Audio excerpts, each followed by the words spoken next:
the thing I wanted to talk about is the National Association of Realtors. We had that lawsuit that came around, and that was back earlier this year. And then in August, some changes were made.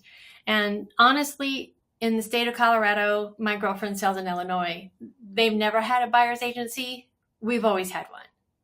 So if you come to me and you want to buy a house, we sit down and we talk about what I'm going to get paid, and whatever that compensation is, then I'm going to do my best to get that from the seller. And I'll go into that in just a minute. That, of course, is negotiable. And then you also understand, as a buyer, I always mark that you would have to pay it if I couldn't get it from the seller. So listing, when I go and list a house, we say, what's my total compensation? And from that compensation, a percentage of that is going to be going to pay the co-op agent. Because I don't know what the percentage is. I think it's pretty high. Most homes are sold with a co-op agent. So with that said, think about this. The price of your home that you have listed is already encompassing the compensation for the listing agent and the buyer's agent. The buyer pays that dollar amount. So the buyer, in essence, is actually paying for it, and the seller is just taking it out of their proceeds to give it to the buyer's agent.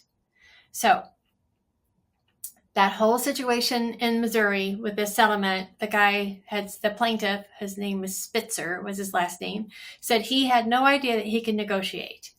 We've always been able to negotiate in Colorado. We've never had a standard commission rate. Never. Now it's called compensation. Never. So he decided that he didn't realize that he could negotiate. And so he got upset after he did his transaction. And he went over to his neighbor, who happens to be an attorney, who happens to be the attorney that represented him in the lawsuit. So they go and they make this whole big thing up. Not up, but this is what they did. And last week, sometime within the last 2 weeks, Mr. Spitzer, the plaintiff, opens up his own brokerage with a flat rate compensation. And he had different levels. So what I'm confused is that, are all those negotiable, or is it a flat rate and that's what you pay, or you can go somewhere else?